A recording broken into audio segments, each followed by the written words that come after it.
muy buenas y bienvenidos al Mundo en Libertad con una noticia que saltaba ayer, una noticia bomba, la salida a la dimisión del fiscal general del Estado. Es el segundo fiscal general del Estado que le dimite al Partido Popular, en este caso Eduardo Torres Dulce. La polémica por todas partes. El gobierno asegura que no ha habido presiones. Las propias declaraciones que realizó hace bien poquito, en el mes de octubre, Eduardo Torres Dulce, en una conferencia en una universidad, en la Jaime I, él mismo aludía al cotidiano intento de intromisión del poder político en la labor de los fiscales. Era él, las palabras son suyas, no es una opinión mía. Vamos a hablar de esto, vamos a hablar de todo lo que está ocurriendo y de la polvareda que se ha levantado, porque también desde el otro lado, desde el Partido Socialista, incluso desde Podemos, se ha alardeado de defender la independencia judicial y le han pedido cuentas al Partido Popular. Hablaremos de todo esto. Mario Noya, bienvenido. Muchas gracias, Carlos. Víctor de la Serna, ¿cómo estás? Muy bien, buenas. Manuel Llamas, ¿Qué tal? buenas. Muy buenas. Y Pedro Cuartango. Aquí estamos, Carlos. Vamos a ver la pieza que hemos preparado precisamente sobre esa salida del fiscal general del Estado después de lo del 9N, después del asunto Pujol, después del asunto Orrac, caso Nos, etcétera, etcétera. Atención. No me gusta nunca actuar sobre hipótesis. Dimite el fiscal general del Estado. Eduardo Torres Dulce, nombrado el 27 de enero de 2012 sustituyendo a Cándido Conde Pumpido, ha aducido motivos personales según una nota de la propia Fiscalía del Estado. El ya ex fiscal general siempre reclamó más autonomía a un gobierno con el que nunca se encontró cómodo en asuntos como los papeles de Bárcenas, el caso Nos y últimamente la negativa de la Fiscalía a ajustarse a los tiempos que deseaba el Ejecutivo para presentar la querella contra Artur Mas. Apasionado del cine y escritor de numerosos western, ha manifestado su intención de regresar a su anterior destino, la Fiscalía del Tribunal Constitucional. Pedro, te pregunto a ti primero, que además en temas de Fiscalía y en tema de Eduardo Torres Dulce tienes información de primerísima mano. ¿Qué es exactamente lo que ha ocurrido para que el fiscal general del Estado, Eduardo Torres Dulce, acabe tomando esta decisión? Pues yo creo que es una historia de desencuentros con el gobierno.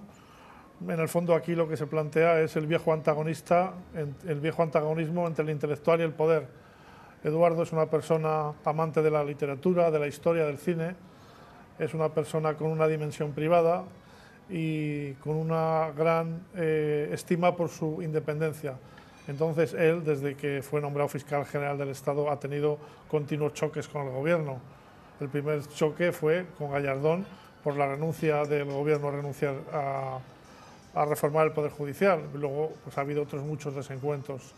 Es evidente que él no se encontraba cómodo con el gobierno, que no sintonizaba con Rajoy y sobre todo también tenía una relación complicada con el nuevo ministro.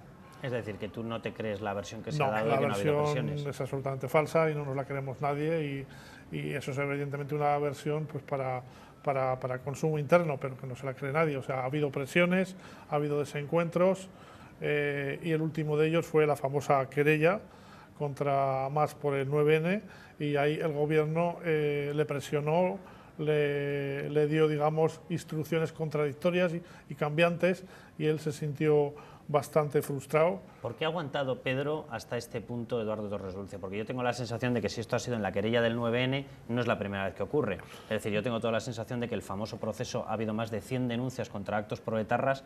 Me suena muy raro, todos Sí. veíamos los actos de exaltación del terrorismo. Yo creo que el factor que ha sido determinante, porque yo creo que él venía ya fraguando esta idea desde hace bastante tiempo, pero el factor determinante fue la salida de Gallardón como ministro de Justicia.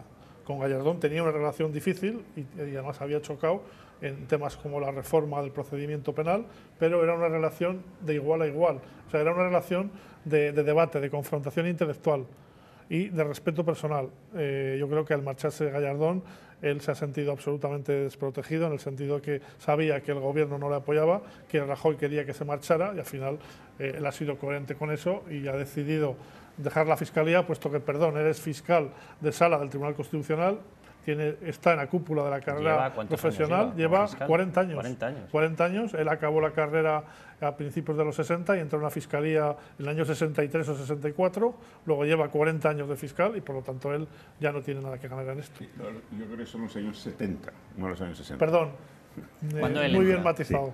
Muy bien, rectifico. Sería medio siglo en ese caso. No es tan viejo, Eduardo. Rectifico. Gran... Perdón, me parece que tiene 64 o 65 años. Es una gran paradoja y desoladora, porque fijaos, se está interpretando en algunos ámbitos como Torres Dulce es el hombre justo que no puede serlo y se va a su casa. Y dices, no, pues por irte a tu casa eres cómplice de la injusticia que denuncias. Estás en un cargo excepcional en España porque no te pueden destituir, solo puedes dimitir. Con lo cual, tú tienes mucho y muy importante que hacer por el bien del Estado de Derecho y de las instituciones españolas. Y si recibes presiones del jefe del Ejecutivo, tú tienes que salir y decir, me están machacando, pero yo voy a seguir aquí, no soy nuevo, llevo 30 años, no me puede pillar de nuevas, y voy a seguir aquí y moriré con las botas puestas, por utilizar un símil cinematográfico que tanto le gusta al señor fiscal. Pero es que además, la excusa que está dando es impresentable. Convierte en una parodia su gesto ético. Tú no puedes aducir motivos personales y no revelarlos y seguir o anunciar que te vas a la Fiscalía del Tribunal Constitucional, porque el motivo personal te va a impedir también estar en el Tribunal Constitucional, que no son unos ultramarinos de barrio. Es decir, no. Hay motivos personales que tienen que ver con el cargo. Es una forma elegante de no irse dándole una patada en la rodilla, Víctor, al gobierno. Que ahí es donde, pero es que eso no debe hacerlo. Si estás denunciando una injusticia, al irte, al rendirte, estás siendo cómplice de esa injusticia. No puedes aducir motivos personales. No se puede pedir a un fiscal general del Estado que sea un kamikaze, ni se autoinmole rociándose con gasolina en frente de las Cortes. Y yo creo que bastante aguantado hasta ahora. Y no se le puede exigir más. Pero, Víctor, ¿qué le podría hacer el gobierno? ¿Qué puede hacer? Hacer la vida imposible. Una persona tiene su propia vida. Sí. Eso, claro, él quiere estar tranquilo consigo mismo y no sometido a una presión tremenda. Basta ver el editorial de un periódico de hoy, del ABC, para ver la inquina profunda y lo que le estaban metiendo por debajo. Eso es muy desagradable, que te estén tratando de submarino de los socialistas y cosas de esas dentro del propio gobierno que te han nombrado. ¿Tú qué vas a hacer? Pues no hay motivo para eso, que venga otro que lo haga mejor. Sí, yo en ese sentido yo estoy de acuerdo con que se vaya. La historia que comentas, Víctor, a mí me parece muy llamativa porque tengas más o menos relación con Eduardo Torres Dulce, basta conocer un poco su historia para hablar de submarino de la izquierda, te quedas a cuadros, literalmente a cuadros de que se le pueda acusar de eso a Eduardo Torres Dulce, pero bueno. Hombre, entre otras cosas, no es creíble porque ha sido nombrado por el Partido Popular y por lo tanto todos sabemos cómo se eligen este tipo de cargos institucionales, son cargos partidistas con una clara perspectiva política. Y desde luego no son neutros en ningún caso, por lo tanto no es para nada creíble. Yo creo que el palo o la patada de la espinilla al gobierno se la ha dado Torres Dulce con su propia dimisión. No hacía falta tampoco dar argumentos ni denunciar públicamente las presiones a las que se ha visto sometido por el gobierno, cosa que por otra parte ya es más que sobradamente conocida por todos. Ya sabemos, por desgracia, cómo funciona el sistema judicial en este país y el fiscal general del Estado no es un cargo independiente, por mucho que lo garantiza así la Constitución. Está sometido a constantes presiones y el propio exfiscal general del Estado lo ha reconocido recientemente en una conferencia. Por lo tanto, yo creo que su dimisión se ha producido porque finalmente la situación en el cargo era absolutamente insostenible y yo creo que la puntilla ha sido todas las contradicciones en las que ha caído el gobierno con el tema de Artur Mas. Pero aquí el principal culpable sigue siendo el propio gobierno. Es decir,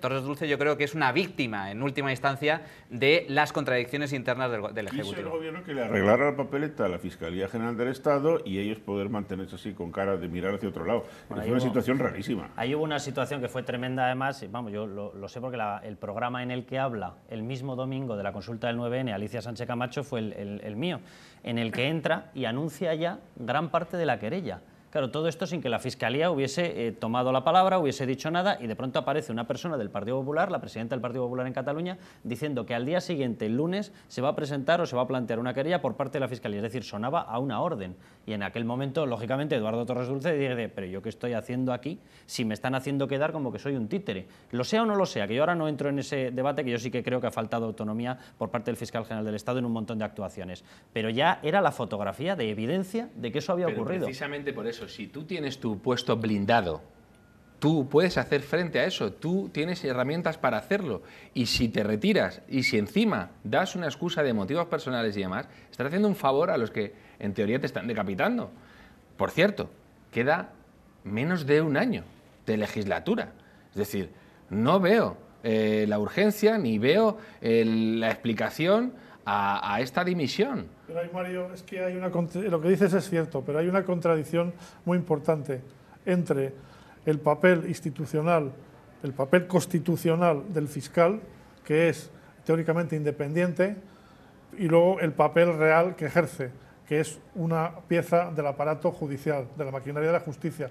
Es muy difícil que un fiscal pueda trabajar en contra del gobierno, es decir, teniendo la falta de apoyo del ministro de Justicia, topando continuamente con el gobierno. Por lo tanto, o sea, hay una contradicción entre la función que ejerce realmente y el papel constitucional, y yo creo que y eso lo ha apuntado Víctor, es que es muy difícil que el fiscal general del Estado pueda permanecer en el cargo teniendo en contra el gobierno. Dejadme que veamos la reacción del Partido Socialista en boca de Antonio Hernando. Desde Podemos también alardeaban del tema de independencia judicial, que a mí me ha dejado a cuadros. Dice, pero si ustedes lo que quieren es concentrarlo todo en un poder estatal, que no haya división de poderes ni haya nada. Pero vamos a ver la respuesta del Partido Socialista y lo comentamos. El Gobierno ha forzado la dimisión del fiscal general del Estado. Por eso vamos a pedir inmediatamente la comparecencia del presidente del Gobierno como principal responsable de esta dimisión del fiscal general del Estado. El fiscal ha dimitido porque el Gobierno lo ha presionado, defendiendo su independencia. Es absolutamente inaceptable la actitud del Gobierno de Mariano Rajoy con las instituciones. No le basta con tener mayoría absoluta en el Congreso de los Diputados y en el Senado. Quiere colonizar todas las instituciones, quiere controlar todas las instituciones, desde el Congreso, el Senado, el Defensor del Pueblo y ahora también la Fiscalía General del Estado, además del Consejo General del Poder Judicial. ¿Tiene constancia de esas presiones y que no ha sido una decisión de motu propio del propio fiscal general del Estado? Las presiones han sido evidentes durante todas estas semanas. Ayer había fuertísimos rumores acerca de este tema.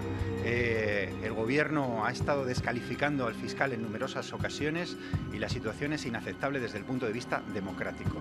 No es posible que el presidente del Gobierno y su Gobierno, por miedo, hayan hecho dimitir a un fiscal independiente que ha estado haciendo bien su trabajo. Pues estas eran las acusaciones del Partido Socialista. Yo quiero recordar que ayer ocurría una cosa, paradojas de estas de la historia, que era tremenda. Por una puerta salía del Congreso de los Diputados un señor llamado Alfonso Guerra, aplaudido, vítores, elogiado por todas partes. Este señor fue el autor de la mítica frase aquella de Montesquieu ha muerto. La verdad que no murió de muerte natural, lo asesinaron y a pedradas. Se cargaron la ley de separación de poderes básica que teníamos en España, transformando la ley del Consejo General del Poder Judicial, y quedó invadido de políticos el Consejo General del Poder Judicial. El Partido Socialista, desde el Pollo del Pinar hasta el señor Conde Pumpido, tiene un amplio historial de fiscales generales de Estado de una independencia extraordinaria. El Conde Pumpido. En etapa de Conde Pumpido ocurrió una de las anécdotas, bueno, si le puedo llamar anécdota a esto, más bestias que yo he visto en violación de la independencia de los distintos organismos que acaban componiendo un proceso judicial. Era el caso Ibiza Center, que por las primeras grabaciones de Roque López, responsable del Partido Socialista en Ibiza, le graban diciendo literalmente que tiene un listado de empresas, me parece que eran 80 y pico, 90 y pico empresas, que contribuían al Partido Socialista de forma ilegal. Cita el nombre de Pepe Blanco como la persona de referencia en Madrid que tiene que recoger el dinero. Cita el nombre de Óscar López como ayudante, ya tenían una estructura ahí jerárquica montada. Bueno, directamente el día que tenía que tomar declaración el fiscal a los principales responsables, es destituido por el fiscal general y es trasladado a Lanzarote a comprobar si está bien cerrada una cantera de piedra. Eso en etapa de Conde Pumpido. Y sale Antonio Hernando, uno de los que estabais sentado en el hemiciclo, a hablarnos de independencia judicial. Lo que pasa es que, bueno, esto no hace más que reforzar la impresión de que da igual, de que estos dos grandes partidos funcionan igual. Hemos tenido un ejemplo de unos y un ejemplo de otros, y bueno, pues a lo mejor se producen las cosas de forma más civilizada en el caso o menos descarada en el caso del Partido Popular, pero es lo mismo. Es decir, no hemos avanzado nada en volver a separar los poderes. La regeneración en España es un mito que se cae a los 5 minutos de intentar darle algún contenido real. Y esto pues sitúa de nuevo a los dos grandes partidos en la picota. Bueno, es que estaba comprobando ahora, no sé si se me ha enfocado o distraído y no lo estaba, es que estaba buscando una declaración célebre de Otegi, cuando le dicen, claro, oiga, cárcel, el fiscal pide cárcel y dice, esto lo sabe Conde Pumpido. Efectivamente. Y Conde Pumpido, por si habría algún problema de estos de interpretación de lo que hacía él, en la Fiscalía General del Estado a acordar de su frase célebre. Arrastrar las togas por el polvo del camino. Exacto, porque encima son horteras y cursis. Hay que manchar esto. Arrastrar no llegó a decir, tuvo esa mínima decencia semántica. Con Garzón tampoco se llevaba mal del todo, una joya. El problema con este tipo de cuestiones es... Luego te viene la pandilla basura de Podemos a decir que esto es un paripé. ¿Y qué les vas a decir? Si ves a este señor del partido más liberticida en términos judiciales de la historia de la España democrática hacer protestas de dignidad por la afrenta que se hace a un fiscal independiente. Yo creo que esto nos debe llevar ya a una reflexión de fondo. En España tenemos la corrupción que tenemos y es por algo. No es casual, las cosas no surgen porque sí, no salen setas de corrupción del suelo, no. Salen setas, no corrupción. De hecho, esto es una forma de corrupción institucional. Efectivamente. Y esto depende de esto, de que tengamos fiscales que al final cuando intentan en algún momento hacer algo de lo que tendría que ser su trabajo, resulta que acaban decidiendo que dimiten. Y además tenía una frase en aquella intervención a la Jaime I, Eduardo Torres Dulce, en octubre, hace nada, en la que decía que cuando les venía el proceso de la investigación policial realizado, les venía totalmente retocado, con lo cual que no pueden hacer nada, porque les viene una versión que ellos se daban cuenta y dice, pero si esto no es lo que nos han testificado ni nada. De nuevo es otra excusa intolerable. Tú no puedes decir, oye, me han adulterado, me han manipulado. No lo puedes decir. No eres un becario, no eres el fiscal general del Estado, o eres un fiscal, eres el Ministerio Público. Bueno, pero Mario, entonces lo puedes decir, lo que puedes hacer es hacerlo público y mantenerte en el cargo. Eso es. Eso sí, pero decirlo lo tienes que decir. Y tienes que dar la batalla. No, eso enlaza con la referencia a Alfonso Guerra.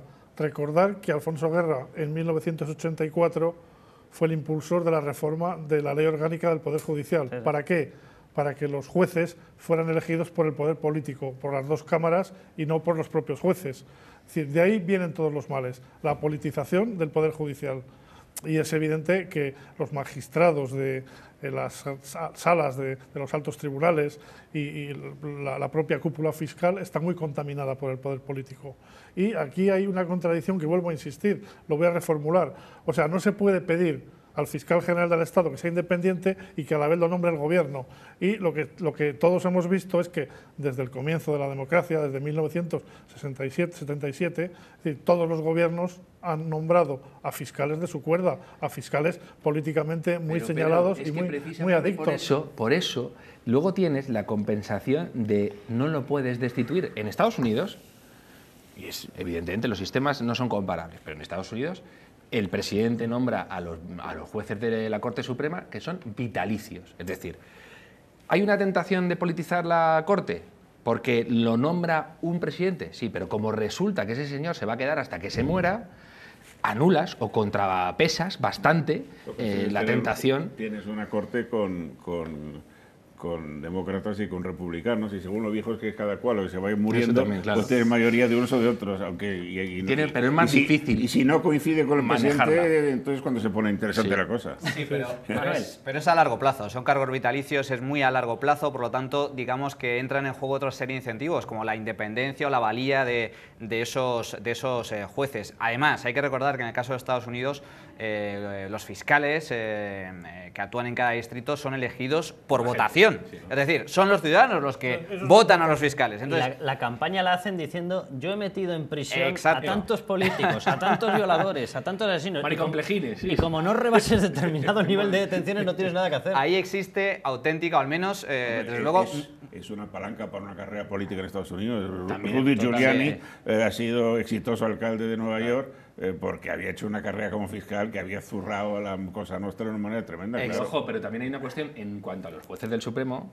Los designarán los presidentes, pero los tormentos que los hacen pasar por el Senado son de aquí te espero. Porque no coinciden con su mandato. No, claro. y los propios senadores, es decir, les hacen verdaderas ordalías con los que quieren ingresar en Manuel, concluye este bloque, que quiero pasar a lo de las comunidades autónomas y de los intereses. En Estados Unidos puede haber defectos, pero ojalá el sistema judicial español se pareciera remotamente, mínimamente, al sistema anglosajón en Estados Unidos o en Reino Unido. Vamos a ver, lo que estamos viendo las declaraciones del PSOE es un alarmante juego, una vez más, de hipocresía política, tanto por parte del Partido Socialista como por parte del Partido Popular. Vamos a ver, que el PSOE se convierta o ahora diga que defiende la independencia judicial cuando fueron ellos los que se cargaron a Montesquieu y hundieron la división de poderes en España, pues me parece aberrante, lamentable. Y que el Partido Popular diga ahora, por todas las televisiones y medios de comunicación que le pregunten, que no, que la destitución de Torres Dulce es una cuestión puramente personal y que ellos, por supuesto, jamás han tratado de influir o de interferir en la acción del fiscal general del Estado, es una vez más un alarmante juego de hipocresía. ¿Cuál es la solución?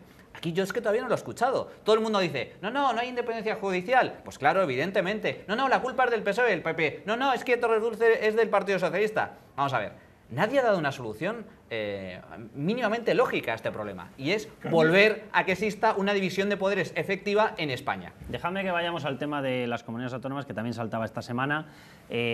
Distintas comunidades autónomas acudieron al mecanismo de rescate, al FLA, al Fondo de Liquidez Autonómica, y tenían que pagar una serie de intereses. Esos intereses inicialmente estaban por encima del 5%. Fueron bajando al 2, del 2 al 1, y en estos momentos, ¿cuál es el nuevo tipo que se ha fijado? El 0. No van a pagar intereses. Atención a cómo explicaba hace unos meses el ministro Montoro, el ministro de Hacienda, que el sistema de financiación que tenemos era deficitario, pero es que ese sistema, era problemático, que estaba mal construido, pero es que ese sistema no se va a cambiar. Lo que se hace es perdonar los intereses del rescate. Atención.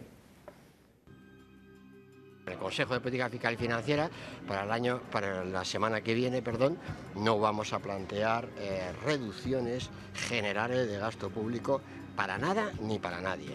Ahora cada vez estamos en mejor posición para que, por ejemplo, aplazar las devoluciones del principal del Fondo de Liquidez Autonómica y también por promover mejores condiciones de la carga financiera. Todo ello compatible con que todos sigamos comprometidos con la reducción del déficit público.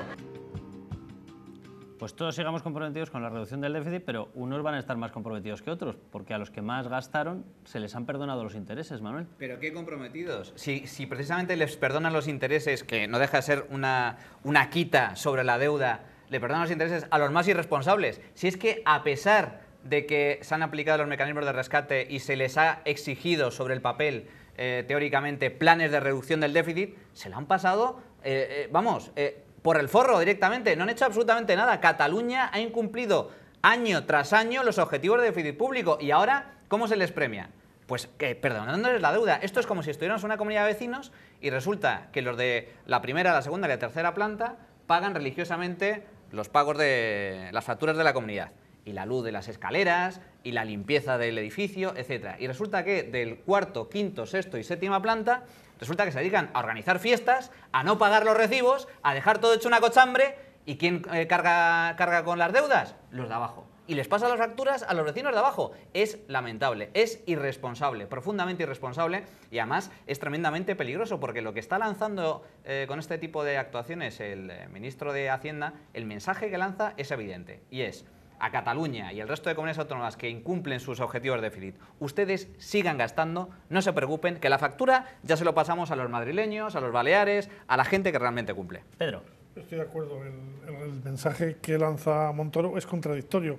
Sus propias palabras se contradicen. Dice, no vamos a imponer más limitaciones de gasto. O sea, gasta usted lo que quiera. Y luego dice, sí, pero eso tiene que ser compatible con los objetivos de déficit. Eso es imposible. O sea, si tú dices que pueden gastar lo que quieran y encima premias a los más gastadores condonando los intereses de la deuda, pues efectivamente, o sea, toda la austeridad de la política presupuestaria se va a venir abajo. Y efectivamente, como decía Manuel, el problema aquí es de justicia distributiva. O sea, vas a penalizar a comunidades como Madrid o como Navarra o como Galicia, que han cumplido sus objetivos y han reducido el gasto, y en cambio vas a favorecer a las que más han gastado, porque les vas a ayudar a devolver la deuda y encima les vas a permitir que sigan gastando más. Por lo tanto, yo no entiendo. Aquí hay un giro en la política económica que no se ha explicado y que a mí me parece muy importante, y que además no ha sido suficientemente valorado ni resaltado en los medios de comunicación. Las comunidades más beneficiadas, lo digo para que podamos ir entendiendo ese giro, la principal es Cataluña, que tenía 32.000 millones de deuda, la siguiente es la Comunidad Valenciana, la siguiente es Andalucía y la siguiente es Murcia. Ese es el elenco de grandes beneficiados. 2 de ellas del PP. O sea que 2 de ellas del PP y luego la principal de Susana Díaz y la separatista. Y hay un problema que sigue estando ahí, que claro, como queda fuera, que es el muy mal sistema foral que tenemos con el cálculo de lo que paga y lo que reciben las comunidades forales del País Vasco y de Navarra. Los cálculos han sido malos y verdaderamente pueden tener esos lujos que tienen, que tanto nos restriegan de servicios públicos, porque está en una situación súper privilegiada. No es que sea un privilegio en particular el de tener una hacienda foral, que con eso basta, pero que encima han calculado los porcentajes de lo que se paga, es ridículo. Y así llevamos desde que entró en vigor la Constitución. Eso no se puede hablar de ello. Pero claro, es que no, como detrás de esto está la idea de sigamos manteniendo financieramente contentos más o menos a los del PNV con esto, y sigamos manteniendo financieramente contentos más o menos a los de CiU y Esquerra Republicana con que, mira, que da igual, vosotros seguid con vuestros procesos hacia la independencia, pero mientras tanto, para que la cosa no sea tan dura, os vamos a seguir pagando. Es una actitud tremenda, es una actitud de abandono. Lo que estás diciendo, Víctor, es importantísimo, porque si nos damos cuenta, antes el número de comunidades autónomas que se veían discriminadas frente a otras, de 17, eran 15 discriminadas frente a 2, País Vasco y Navarra. En estos momentos son beneficiadas ya Cataluña, principalmente, Andalucía principalmente. No cito a Valencia, porque aunque Valencia se ve beneficiada de esta, tenía el peor sistema de percepción de beneficios, y Murcia prácticamente estaba en la misma situación que Valencia. Pero ya no son 2, ya no es País Vasco y Navarra, ahora es País Vasco, Navarra, Andalucía, que se vio beneficiada por el sistema de compensaciones del modelo Zapatero, y Cataluña. Ya son 4, lo que quiere decir que el resto de comunidades autónomas, el esfuerzo que tienen que hacer es muchísimo mayor. Cada vez mayor. Y sobre todo es que esto es demencial, es injusto, es aberrante en términos económicos, porque esto Bastiel lo decía muy bien, con lo que se ve y lo que no se ve. La gente no es consciente de lo perjudicial que es un interés al 0%, porque el mensaje que lanzas es: oiga, usted que atesora para emprender, que usted, gracias a que tiene un dinero conservado aquí que utilizan los demás, permite que se genere riqueza. Si el interés es 0, todo ese proceso lo rompes. Tú consideras que el que tiene ahí es un pringao en vez de un emprendedor o un ahorrador o el motor de una economía. Un país tan empurado como está España. Yo soy Europa. Es que no sé, ¿qué haría? Europa había pedido la aplicación estricta de la Ley de Estabilidad Presupuestaria, que es lo contrario. No solo eso, y si viera que gente que me está pidiendo y pidiendo y incumpliendo, encima se dedica a regalar el dinero a los que están convirtiendo a España en un lastre para Europa. Es demencial. Y luego el segundo punto es, que es el primero en términos de importancia, y esto es para contentar a un señor que es una autoridad del Estado que está en rebelión contra el Estado, que es el colmo del disparate. No, el colmo del disparate es lo siguiente: machacas a la Comunidad de Madrid, la más leal en términos institucionales que imaginarse quepa, y encima le dices, ¿y tus esfuerzos que te han llevado a tener una agitación social increíble en Madrid, te los comes? No valen para nada, este me chulea, a este le protejo, tú cumples, a ti te machaco, y encima eres de mi partido. Y encima se supone que eres el granero de votos que me puede permitir, en algún hipotético escenario, volver a gobernar en España. Pero es que incluso políticamente es perverso. Me refiero a que el Partido Popular comete un grave error desde el principio, en el momento en el que pone en marcha el mecanismo de rescate autonómico. ¿Por qué? Porque ha rescatado, al fin y al cabo, ¿a quién? A Artur Mas. Si es que lo ha rescatado. Lo que no tiene sentido políticamente es que le concedas un balón de oxígeno a tu enemigo político o a tu adversario político, por así decirlo. Porque económicamente y financieramente es evidente que este tipo de rescates, y ahora con las quitas, son tremendamente perjudiciales. Generan incentivos perversos, porque al fin y al cabo es un cheque en blanco para que algunas comunidades autónomas, las más irresponsables, sigan despilfarrando dinero público. Pero es que políticamente no tiene sentido, porque si el PP no hubiera rescatado a Cataluña, ¿qué hubiera pasado?